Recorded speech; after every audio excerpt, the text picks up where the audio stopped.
स्वागत है आप सभी का अपने यूट्यूब चैनल राय एजुकेशन में। सभी मित्रों को शुभप्रभात, very good morning to all of you. आज के मॉर्निंग सेशन में आज के प्रमुख अखबारों से कई महत्वपूर्ण अपडेट को कवर करेंगे।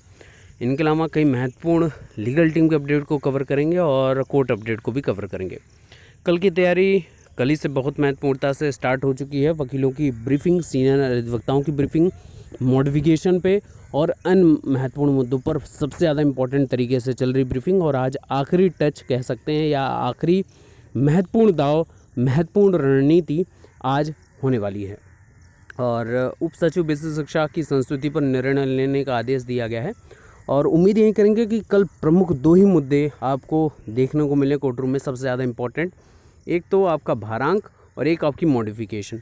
हालांकि मॉडिफिकेशन पर सरकार की तरफ से जो मॉडिफिकेशन अपील दाखिल की गई वो बहुत ही मजबूत है। उसका कह सकते हैं कि उसके पॉइंट्स बहुत ज़्यादा लीगली मजबूत हैं, लेकिन उस पर ब्रीफिंग, सीनियर अधिवक्ताओं की ब्रीफिंग सबसे ज़्यादा मायने रखेगी और सबसे ज़्यादा दावेदारी भी प्रस्तुत करेगी अभ्यर्थियों की तरफ से। तो चलिए कई महत्वपूर्ण अपडेट को कवर कर लेते हैं। तो बात लीगल टीम की अपडेट से स्टार्ट करें। अंतर्राष्ट्रीय शिक्षक भर्ती संयुक्त लीगल टीम 15 की सुनवाई के लिए टीम के अधिवक्ता पैनल के टॉप मोस्ट सीनियर अधिवक्ता विनय नवारे सर की फीस दे दी गई है। अब आपके दो सीनियर अधिवक्ता और बहुत ही मजबूती से, और इसके बाद एओआर तो हैं आपके अमित पावन सर के अलावा भी एक और एओआर हैं, और सरकार की तरफ से आपके सॉलिसिटर जनरल साहब तो उपस्थित रहेंगे। तो सबसे इम्पॉर्टेंट बात है कि यहाँ लीगल टीम की तरफ से दो सीनियर बीटीसी संयुक्त लीगल टीम की तरफ से हो चुके हैं। एक आपके विनय नवारे सर हो चुके हैं और एक आपके केवी विश्वनाथन सर। अब दोनों सीनियर की एक राउंड की ब्रीफिंग कंप्लीट हो चुकी है कल ही, जैसा मैंने आप लोगों को स्टार्टिंग में बता दिया, और आज फाइनल टच, फाइनल रणनीति और फाइनल बातें, बिंदुओं को क्रमवार रखने का चरणबद्ध तरीका चलेगा। अब सबसे इम्पॉर्टेंट बात है कि कल की सुनवाई में यही ब्रीफिंग सबसे ज़्यादा मायने रखेगी। कल की सुनवाई में यही ब्रीफिंग सबसे ज़्यादा काम करने वाली है। दूसरी महत्वपूर्ण बात बता दूं आप लोगों को। दूसरी महत्वपूर्ण बात है कि उप सचिव बेसिक शिक्षा की संस्तुति पर निर्णय लेने का निर्देश दिया गया है। इलाहाबाद हाईकोर्ट ने 69 सहायक अध्यापकों की भर्ती में पुनर्मूल्यांकन में सफल घोषित अभ्यर्थियों की नियुक्ति पर शीघ्र निर्णय लेने का निर्देश दिया है। यह आदेश न्यायमूर्ति एस.सी. त्रिपाठी ने प्रदीप कुमार व 11 अन्य की याचिका पर दिया है। कोर्ट के निर्देश पर इन अभ्यर्थियों की उत्तर पुस्तिकाओं का पुनर्मूल्यांकन किया गया था। उप सचिव बेसिक शिक्षा परिषद ने गत 25 जून को इन अभ्यर्थियों को सफल घोषित करने की संस्तुति प्रमुख सचिव बेसिक शिक्षा से की थी। प्रमुख सचिव द्वारा निर्णय लेने में देरी के कारण यह याचिका दाखिल की गई है और याचिका में कहा गया है कि याची पुनर्मूल्यांकन में सफल हुए हैं, इसलिए सहायक अध्यापक भर्ती का काउंसलिंग का फॉर्म भरने के लिए ऑफिशियल वेबसाइट खोली जाए और याचियों को भी चयन प्रक्रिया में हिस्सा लेने की अनुमति दी जाए। कोर्ट के पूछने पर बेसिक शिक्षा परिषद के अधिवक्ता ने बताया कि याचियों की उत्तर पुस्तिकाओं का पुनर्मूल्यांकन किया गया, जिसमें सभी याची सफल घोषित किए गए हैं।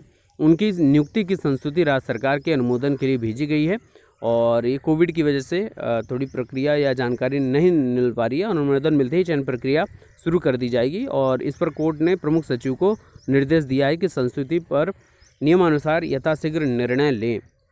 अब ये उप सचिव बेसिक शिक्षा की संस्तुति पर निर्णय लेने का आदेश दिया गया है। अब ये उन अभ्यर्थियों के लिए है जो मूल्यांकन के दौरान कुछ त्रुटियों की वजह से या उनके अंदर कॉन्फिडेंस इतना तक उन्होंने फिर से अपील दायर की थी कि हमारी पुनः जांच की जाए, हमारी मार्कशीट की ओएमआर शीट की पुनः जांच की जाए, मूल्यांकन किया जाए, और उसमें वो सफल भी घोषित हुए हैं जितने याची थे, और उनको फिर से सम्मिलित करने का यहाँ पर बात किया जा रहा है। तो उम्मीद ये करेंगे कि जितने सफल होंगे इसके बाद वो भी सेकंड काउंसलिंग में उनको ऐड ऑन कर लिया जाएगा। फर्स्ट काउंसलिंग के लिए तो जो लिस्ट तैयार की गई वो एज ऑन है ही। इसके अलावा तो जितने लोग अब सफल होते जाएंगे वो सेकंड काउंसलिंग के लिए ही यहाँ पर अपनी दावेदारी प्रस्तुत करेंगे, ठीक है ना। तो जो लोग लगातार इसके लिए प्रश्न कर रहे थे उनके लिए ये बात रही है, उनको परेशान होने की आवश्यकता नहीं है। और कल देर शाम को जो हमने बातचीत की थी कि उत्तर प्रदेश में 69 शिक्षक भर्ती का मामला जो है सुप्रीम कोर्ट में 15 जुलाई को अंतिम सुनवाई है और एससी ने यूपी सरकार को छात्रों की लिस्ट सील बंद लिफाफे में देने की इजाज़त दी है। 40-45 से ज़्यादा अंक पाने वाले छात्रों की लिस्ट देनी है, यानी शिक्षा मित्र बंधुओं की रोल नंबर वाइज लिफाफे में, जो आपकी एएजी के द्वारा ये बात रखी गई थी वहाँ पर कोर्ट रूम में, है ना। तो कल की सुनवाई में ये महत्वपूर्ण बात हुई थी। अब सबसे इम्पॉर्टेंट बात है कि कल की सुनवाई में मॉडिफिकेशन पर कितनी ज़्यादा मजबूत बहस होती है।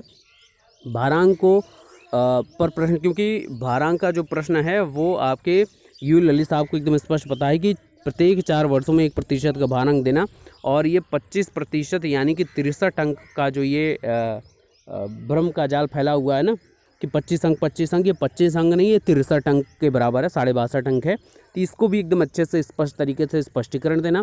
बीएड पर एनसीटी की जितनी गाइडलाइंस हैं उनको सारी चीज़ें स्पष्ट करना, ये बीएड लीगल टीम की तरफ से एकदम स्पष्टीकरण आएगा। तो ये कहीं ना कहीं कुछ डिवीज़न अपने हिसाब से हो जाए इंसान का, कि सबके वकीलों को अपने अपने हिसाब से अपने पैनल को मजबूती तरीके से अपने बिंदुओं को रखना है, कहीं ना कहीं सभी चीज़ें एक साथ साफ होती नज़र आएंगी। तो बाकी के लेटेस्ट अपडेट के लिए बने रहिए, जो भी अपडेट होगी इसमें संबंधित हम आपको अपडेट करते रहेंगे। Best of luck, thank you so much.